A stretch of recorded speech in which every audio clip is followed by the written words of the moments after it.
Baik, berjalan waktu teman-teman sekalian, Abdullah tumbuh besar dan mulai menjadi seorang pemuda yang cerdas, yang pintar, membantu ayahnya. Maka oleh Abdul Muttalib dinikahkan, dan dinikahkan oleh seorang wanita yang bernama Aminah. Dan Aminah dari turunan Abdul Manaf juga, jadi satu jalur, masih sepupu dengan Abdullah. Hanya saja dari Aminah ini, dari paman-pamannya Aminah itu dari penduduk asli Madinah, dari Aus dan Khazraj, dari suku Ansar di Madinah. Maka Nabi SAW di sini memiliki jalur dari dua kota suci, Mekah dan Madinah. Pada saat sudah selesai melahirkan, baru menikah, beberapa hari kemudian ada tanda-tanda kehamilan di Aminah. Kemudian Aminah pun sempat melihat di dalam mimpinya pada saat akan melahirkan atau pada saat hamil besar, melihat dalam mimpinya ia bermimpi bayi dalam kandungannya ini menyebarkan cahaya, dan cahaya itu menyebar ke seluruh muka bumi. Sebagian athar menyebutkan sampai ke Busra. Busra ini wilayah Irak sana, wilayah Persia gitu. Dan dia juga mimpi mengucapkan dalam mimpinya kalimat u'idzuhu billahil azim min kulli syarrin wa min kulli ainin wa min kulli hasid. Wa min kulli hasid. Tidak ada kata-kata ainnya. Artinya aku berlindung kepada Allah yang Maha Agung untuk bayi ini dari semua keburukan dan iri dengki orang lain. Berjalanlah hamil tersebut. Pada saat berumur beberapa bulan, ada sebagian ahli sejarah menyebutkan sekitar 6 bulan hamilnya Aminah di Nabi SAW dalam kandungan beliau, maka meninggallah Abdullah. Maka Nabi SAW jadi yatim sebelum lahir. Setelah itu Nabi SAW lahir, yang paling banyak dinukil oleh para ahli sejarah 12 Rabiul Awal di tahun gajah. Sudah kita sebutkan tadi, tahun gajah kejadian Ashabul Fil, dan tepatnya 50 hari setelah kejadian gajah itu, penghancuran gajah, 50 harinya disitulah lahir Nabi sallallahu alaihi wasallam. Ada yang perlu kita sebutkan teman-teman sekalian, walaupun sebenarnya menyebutkan ini bukan berarti Nabi SAW membutuhkannya, tidak sama sekali. Nabi SAW jauh lebih mulia daripada tanda-tanda ini. Tapi pada saat beliau lahir, ternukillah di Mekah, di Madinah, beberapa kejadian yang memang ahli sejarah angkat. Yang pertama, kejadian yang unik pada saat Nabi SAW lahir adalah terlihatnya bintang Ahmad namanya. Apa itu bintang Ahmad? Orang-orang Yahudi yang ada di Madinah itu meyakini kalau Nabi terakhir yang mereka tunggu di Madinah keluar itu, kalau dia lahir akan kelihatan bintang yang mereka istilahkan dengan bintang Ahmad, dan mereka mengukir-ngukir bintang itu sesuai dengan keterangan dari Taurat. Seperti itulah pemahamannya pada saat itu. Allahu alam tentang masalah kebenaran masalah bintang ini, tapi yang jelas kebenaran bintang itu bisa dipercaya atau tidak, karena kita dalam Islam taunya bintang nggak boleh dipercaya gitu kan. Tapi ini pada saat itu dinukil oleh Hassan ibn Thabit radhiyallahu anhu, penyair Nabi SAW. Kebetulan umurnya dia beda 7 tahun dengan Nabi SAW. Beliau mengatakan setelah masuk Islam, setelah Nabi SAW hijrah ke Madinah, beliau mengatakan pada hari Nabi SAW lahir, aku kebetulan berada di salah satu benteng Yahudi, dan naiklah di malam hari kebetulan salah satu pendeta Yahudi lalu teriak dengan suara keras, wahai Yahudi, hai sekalian kaum Yahudi, sungguh telah terlihat pada malam ini bintangnya Ahmad, dan tidak terlihat kecuali pada saat ia lahir. Dan menurut Hassan ibn Thabit radhiyallahu anhu, memang umurnya beda 7 tahun dengan Nabi SAW, dan pada hari itu memang hari kelahiran baginda Nabi SAW. Yang kedua dinukil oleh para ulama tentang masalah kejadian-kejadian unik adalah Nabi SAW pada saat lagi Aminah melahirkan, maka dikatakan melahirkan tanpa ada rasa kesulitan sedikit pun, jadi sangat mudah. Bahkan sebagian athar menyebutkan Aminah tidak dibantu oleh orang. Tiba-tiba Nabi SAW keluar begitu saja. Dan yang ketiga, pada saat lahir, maka Nabi SAW dalam kondisi mengangkat kepalanya ke langit, seakan-akan orang yang sedang berdoa. Yang keempat, Nabi SAW lahir dalam kondisi sudah terkhitan. Sudah terkhitan. Yang kelima, Nabi SAW lahir juga tanpa terbebani lagi dengan sisa tali pusar. udah nggak ada. Lahir sudah terkhitan, ya, lahir sudah tidak ada tali pusarnya. Sampai poin di sini, sampai poin kelima ini, maaf 4 poin ya, karena poin pertama tadi itu kejadian di Madinah. Jadi 4 poin ini, Aminah melahirkan dengan sangat muda, Nabi SAW seperti berdoa ke langit, kemudian terkhitan, kemudian tali pusarnya sudah terlepas. Maka Abdul Muttalib kakeknya bangga sekali datang, sangat senang pada saat itu. Dia berkata, sungguh pada cucuku atau anakku ini ada perkara besar. Lalu Abdul Muttalib pun membawa bayi Nabi SAW ke Ka'bah saat baru lahir, dan ia yang memberi nama Muhammad. Yang memberi nama Muhammad. Baik, ada sedikit rahasia masalah nama Muhammad ini. Perlu teman-teman tahu, nama Muhammad sebelum Nabi Muhammad SAW tidak dikenal oleh orang-orang Arab. Gak ada satupun orang Arab bernama Muhammad pada saat itu, belum ada. Terus dari mana nama ini? Kok Abdul Muttalib bisa berikan nama cucunya? Ada kisahnya. Jauh sebelum lahir Nabi SAW, Abdul Muttalib pernah jalan-jalan ke negeri Syam bersama dengan 3 orang sahabatnya. Yang pertama Sulaiman bin Mujazi', salah satu kepala suku di Mekah. Yang kedua Hulayla bin Hajij. Dan yang ketiga Himran bin Rabi'ah. 3 orang ini bersama Abdul Muttalib, 4 orang ini pergi ke negeri Syam. Pas tiba di negeri Syam, ada salah satu pendeta Nasrani menemui mereka lalu berkata, kalian dari mana? Kata Abdul Muttalib, dari Jazirah Arab. Dari mana tempatnya? Dari kota Mekah. Kata pendeta itu, dari kota kalian nanti akan keluar Nabi terakhir. Dan Nabi terakhir itu bernama Muhammad. Kata Abdul Muttalib, dari mana engkau tahu itu semua? Dia bilang, dari kitab kami, dalam Injil disebutkan namanya Muhammad. Maka keempat orang ini bertekad pada saat itu untuk memberikan nama kalau mereka dikaruniai anak setelah itu atau cucu, Muhammad. Dan dari 4 orang ini, pada saat balik ke Mekah, orang yang pertama mendapatkan cucu laki-laki adalah Abdul Muttalib. Itulah Nabi Muhammad SAW. Maka dia pun mengangkat bayi Nabi SAW lalu keliling di dekat Ka'bah lalu mengatakan, anak ini memiliki perkara yang besar. Aku memberikan nama Muhammad. Aku memberikan nama Muhammad. Terus dia mengucapkan kalimat itu. Kemudian selanjutnya teman-teman sekalian, yang keenam adalah goncangnya istana Kisra di Persia. Dan rubuhnya 14 teras istananya.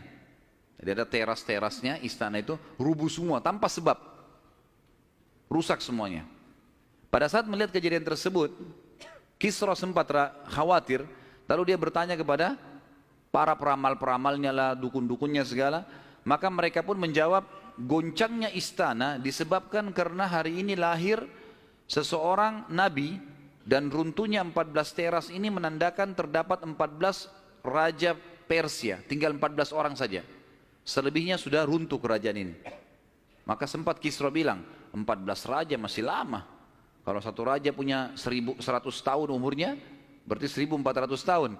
Tapi tanpa disadari oleh Kisra, para ahli sejarah muslim menukil, tanpa membenarkan ramalan ini ya. Kita bukan membenarkan, karena ramalan itu semua, kalaupun bertepatan, karena mereka mencuri, syaitan mencuri berita dari langit. Bukan karena mereka tahu. Sebagaimana dijelaskan dalam ada hadits Nabi SAW. Dan ternyata setelah Kisra yang pada saat Nabi SAW lahir itu ada, anak-anaknya berselisih pendapat dan dalam waktu 4 tahun saja terjadi penggantian 10 orang Kisra. Mati semua, saling membunuh satu sama yang lain. Ya, dan puncaknya yang terakhir adalah yang ke-14 meninggal di zaman Umar radhiyallahu anhu. Pada saat Umar menembus wilayah Persia. Yang ketujuh, padamnya api sesembahan kaum Majus. Jadi ada api yang disembah di beberapa titik di negeri Persia. Jadi mereka buat api besar dan api itu selalu disembah, tiap hari mereka sembah. Pada saat Nabi SAW lahir, api itu tiba-tiba mati dan mereka berusaha menyalakan, tidak bisa, selamanya mati. Sampai Persia pada saat itu seluruh Persia yang menyembah api, apinya mati semua, nggak ada. Mereka mau coba nyalakan sampai runtuhnya di zaman Umar bin Khattab, tidak ada api mereka. Tidak bisa lagi mereka nyalakan api untuk disembah ya, nggak bisa lagi mereka nyalakan. Setiap kali di wilayah Persia dinyalakan api mati, padam. Mereka cuma pakai masak, misalnya di situ padam, nggak bisa sama sekali. Yang kedelapan, hanyutnya air sungai Sawa. Sungai Sawa ini teman-teman sama dengan sungai Gangga sekarang di India. Di kultus dianggap ini sungai apalah, keramat lah dan seterusnya. gitu kan. Maka orang-orang Persia meyakini sungai Sawa ini adalah sesuatu yang luar biasa.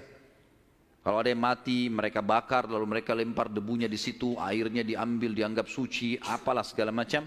Subhanallah, karena sungai ini selalu ditaruh tumbal segala macam. Waktu Nabi SAW lahir, air sungai ini hilang. Nggak ada airnya sama sekali, kering. Sampai sungai Sawa dilupain udah, nggak ada lagi sungai. Namanya memang sungai Sawa. Yang kesembilan, dan ini agak sedikit kita titik beratkan adalah kisah Halimah As-Sa'diyah.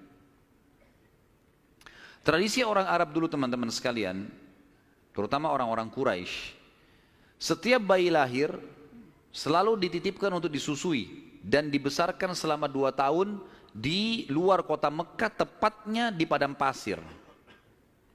Ada alasan kenapa mereka titipkan anak-anak mereka ke padang pasir sama orang-orang Badui. Yang pertama, agar bahasa Arab fusha anak-anak mereka terjaga. Apa itu bahasa Arab fusha? Bahasa Arab ada 2 macam. Ada bahasa Arab fusha, bahasa aslinya bahasa Arab, dan itu Al-Quran dalam bahasa fusha. Kalau kita belajar bahasa Arab di pesantren atau di kampus-kampus, bahasa Arab yang dipakai bahasa Arab fusha. Dia punya grammar rapi. Gitu. Ada bahasa Ammiyah, yang kedua, bahasa pasar. Ini bahasanya dialeknya berbeda-beda, Mesir berbeda, Tunis berbeda, Saudi berbeda, dialek bahasa pasarnya berbeda. Ini tidak punya grammar, lebih teracak. Ya mungkin kalau dalam bahasa Inggris dari Inggris sendiri, negeri Inggris dengan dari Amerika. Agak berbeda, grammarnya lebih rapi gitu kan. Tapi kita tidak bahas masalah itu tentunya. Yang jelas orang-orang Quraisy untuk menjaga bahasa fusha, maka mereka menitipkan anak mereka ke Badui, karena orang Badui masih pakai bahasa fusha. Sementara penduduk asli Mekah pada saat itu sudah sering lalu-lalang jemaah haji. Jemaah haji ini dari berbagai wilayah. Makanya kita temukan bahasa Arab yang kalau tanda kutip ya, yang paling kacau itu bahasa Arabnya orang Mekah sampai hari ini. Karena bercampur baur antara bahasa Arab dengan bahasa Urdu, dengan bahasa Indonesia, dengan campur-campur. Jadi kalau kita ngomong sama mereka itu nggak jelas kadang-kadang. Memang orang-orang Mekah dikenal begitu, karena memang campur baurnya jemaah haji ini. Karena mereka nggak bisa bahasa Arab, mereka pakai bahasanya. Jadi orang sana terpaksa belajar bahasa Persia, belajar bahasa Melayu, belajar macam-macam. Seperti itulah. Nah, dari zaman dulu memang orang-orang Quraisy sudah khawatir dengan itu, perubahan bahasa. Yang kedua, alasannya kenapa anak-anak mereka dititipkan di padang pasir, karena sisi kesehatan. Padahal zaman dulu belum ada seperti kita ya, masalah kimia-kimia dan segala polusi udara masih belum ada. Tapi orang-orang Quraisy sudah berpikir itu. Anak-anak mereka ditinggalkan di padang pasir untuk menjaga kesehatan tubuh mereka, karena makanannya alami gitu kan. Hewan-hewan yang langsung disembelih, langsung dimakan, susu kambing yang diminum, memang sehat. Dan juga udara gitu kan. Serta juga orang-orang Badui ini melatih anak-anak mereka hidup untuk hidup susah, berburulah, membantu orang tuanya, seperti itulah. Nabi SAW pada saat lahir, secara kebetulan wanita-wanita Badui dari suku Sa'diyah kebetulan memang terkenal suka menjual jasa susu ini. Banyak ibu-ibu mereka, wanita mereka yang baru melahirkan, air susunya banyak, mereka pun pergi ke Mekah atau ke kota-kota lain nawarin jasa. Ada yang mau nggak titipin anaknya 2 tahun, kemudian nanti bayar upah gitu. Bisa orang tuanya datang mengunjungi, nanti balik lagi. Pokoknya anak-anak ini dijamin dijaga. Dan suku Sa'di ini terkenal suku-suku orang-orang yang amanah. Maka orang tidak ragu nitipan anaknya. Datanglah beberapa wanita dari Sa'diyah, di antaranya Halimah. Halimah Sa'diyah ini bersama dengan suaminya bernama Harith. Mereka sama-sama rame-rame datang, dan kebetulan kehidupan Harith dan Halimah ini pas-pasan, orang miskin lah. Di rumahnya itu bangunan tua, ada seekor unta yang kurus dan ada 2 ekor jantan dan betina kambing, tapi dua-duanya juga kurus, tidak produktif lagi. Dan Halimah dan Harith punya anak banyak. Mereka akhirnya mengadu nasib pergi ke Mekah. Saat tiba di Mekah, mereka kelilinglah nawarin jasa. Biasanya kalau sudah datang wanita-wanita ini, orang-orang ibu-ibu Mekah pada datang, nih tawarin anaknya dan seterusnya.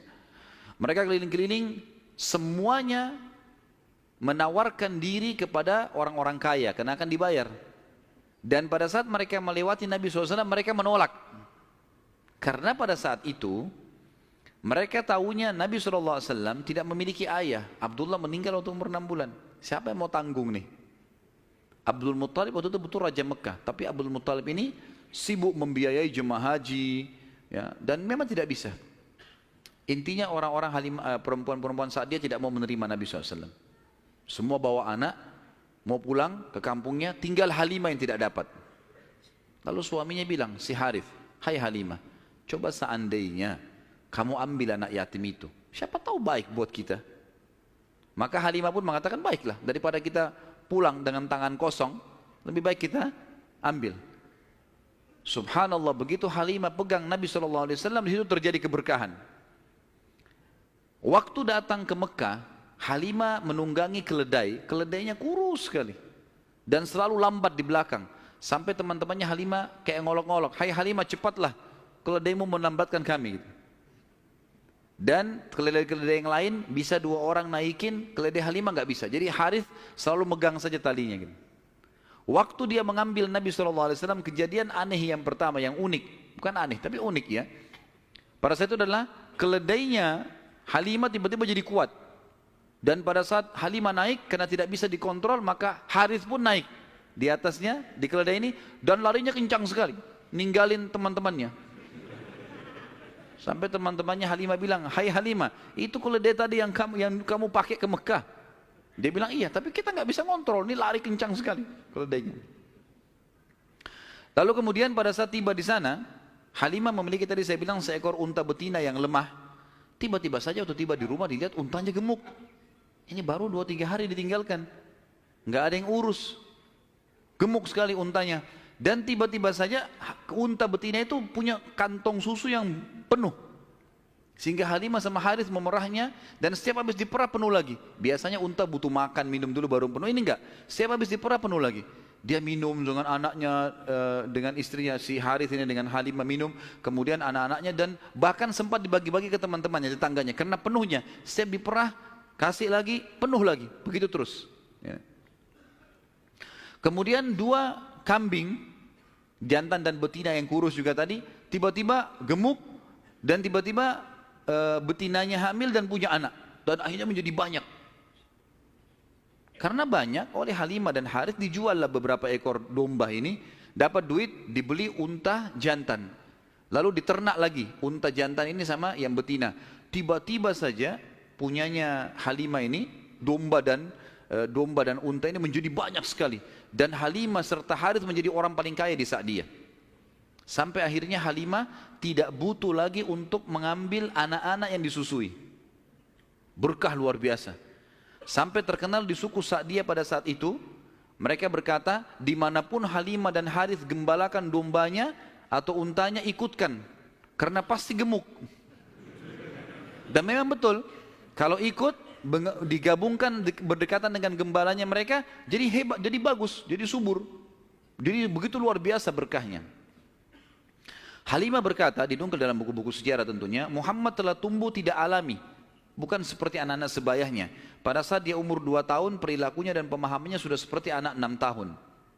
Mudah diberikan penjelasan, tidak suka membuat marah, banyak hal-hal gitu. Saat tiba masa pengembalian, sudah umur 2 tahun, Halimah dan Harith pergi membawa Nabi SAW ke Mekah untuk dikembalikan pada Aminah, tapi mereka memohon-mohon, tolonglah hai Aminah, biarkanlah tinggal bersama kami.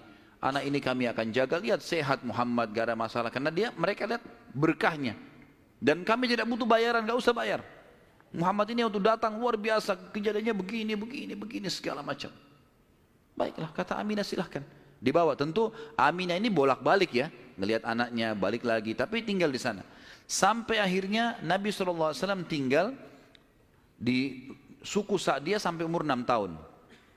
Sampai umur 6 tahun. Nah di umur 6 tahun ini teman-teman ada kejadian.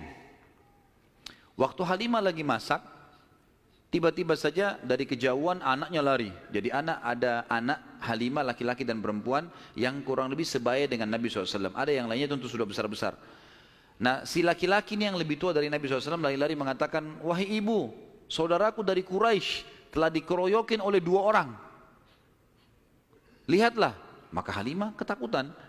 Keluar dari rumahnya, minta anaknya mana tunjukin tempatnya, ditunjukin tempatnya. Begitu dilihat ternyata Nabi SAW memang tergeletak di tanah. Lalu Halimah nanya, hai Muhammad, apa yang terjadi dengan kau? Dalam riwayat-riwayat Bukhari itu banyak disebutkan ya, bahwasanya Nabi SAW mengatakan, ya, pada saat itu telah datang kepadaku 2 orang laki-laki yang menjatuhkanku ke tanah, kemudian membelah dadahku dan mengeluarkan sesuatu yang hitam darinya.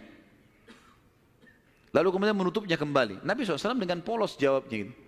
Maka Halimah pun membuka baju Nabi SAW dan menemukan memang ada bekas jahitan. Karena ketakutan, akhirnya Halimah bersama Harith membawa pulang Nabi SAW ke Mekah. Hai Aminah, ini anakmu, ini masih sehat, ya, utuh, nggak ada apa-apa, ambillah kembali. Aminah kaget, kenapa kalian kembalikan? Dulu kalian yang ngotot mau tahan, kenapa sekarang memohon supaya diambil kembali? Kenapa? Akhirnya kena terdesak, mereka bilang, ada kejadian begini dan begitu. Lalu Aminah mengatakan, apakah kalian mengira bahwasanya anakku ini diganggu oleh syaitan? Tidak mungkin. Karena pada saat aku sedang hamil, aku mimpi ada kalimat yang aku ucapkan, u'idhuhu billahil azim min kulli syarrin wa ainin hasid. Aku berlindung kepada Allah untuk bayi ini dari semua keburukan dan iri dengkinya orang lain. Tapi Halimah dan Harith sudah ketakutan, dikembalikanlah Nabi SAW di umur 6 tahun itu.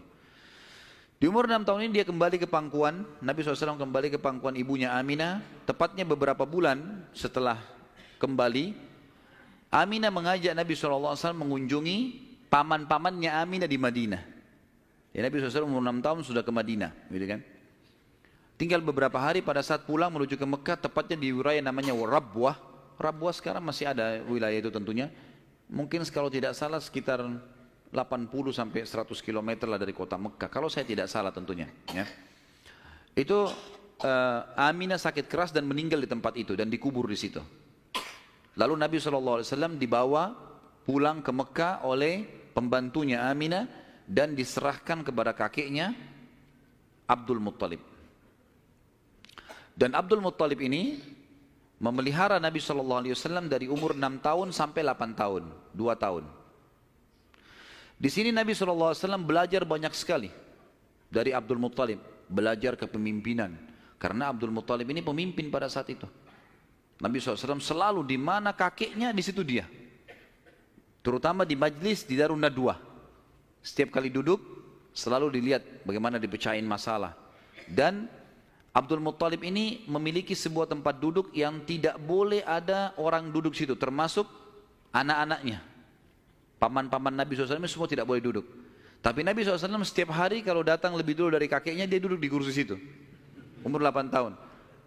Setiap kali paman-pamannya usir, dia suruh pindahin karena dianggap anak kecil. Nabi SAW mengeluh sama kakeknya. Ini paman-paman saya larang saya. Maka Abdul Muttalib mengatakan, jangan larang anak ini, biarkan dia duduk di sini. Yang lain tidak boleh kecuali dia. Maka kata ahli sejarah, Nabi SAW belajar banyak sekali hal, diantaranya bagaimana dia menjadi tokoh masyarakat. Baru 6-8 tahun ya. Di umur 8 tahun meninggallah Abdul Muttalib, kakek Nabi SAW. Kemudian diambil alih dan dipelihara oleh pamannya Abu Talib. Dan Abu Talib memelihara Nabi SAW dari umur 8 tahun sampai Nabi SAW mandiri. Sebenarnya tinggal serumah dengan Abu Talib sampai menikah, sampai umur 25 tahun. Tapi Nabi SAW waktu itu mulai 8 tahun, karena Abu Talib ini pamannya orang miskin, maka beliau pun akhirnya niat ingin membantu. Abu Talib sering kali dititipkan amanah gembalaan domba oleh masyarakat Mekah, maka Nabi SAW pun mengambil alih dan memelihara domba-domba itu, datang ke padang pasir, digembalakan. Dan ini teman-teman sekalian perlu digarisbawahi, memang semua nabi-nabi dengan hikmah Allah memang dibuat atau di awal-awal umur mereka sebelum dinobatkan jadi nabi mengembala domba. Kata Nabi SAW, tidak ada seorang nabi pun kecuali menjadi pengembala domba sebelum masa penobatan. Sebagian ulama tentu membahas masalah domba ini karena domba-domba ini hewan-hewan yang lembut, kalau mereka makan mereka tidak rebutan, artinya mereka mengelompok di padang pasir, dan pada saat lagi nunggu gembala, orang pengembala ini bisa bertafakur, melihat langit luas, menunggu berjam-jam. Jadi itu juga ada di antara hikmahnya. Nabi SAW ini mengembala teman-teman sekalian dari umur 8 tahun sampai umur 21 tahun. Mengembala domba. Ya.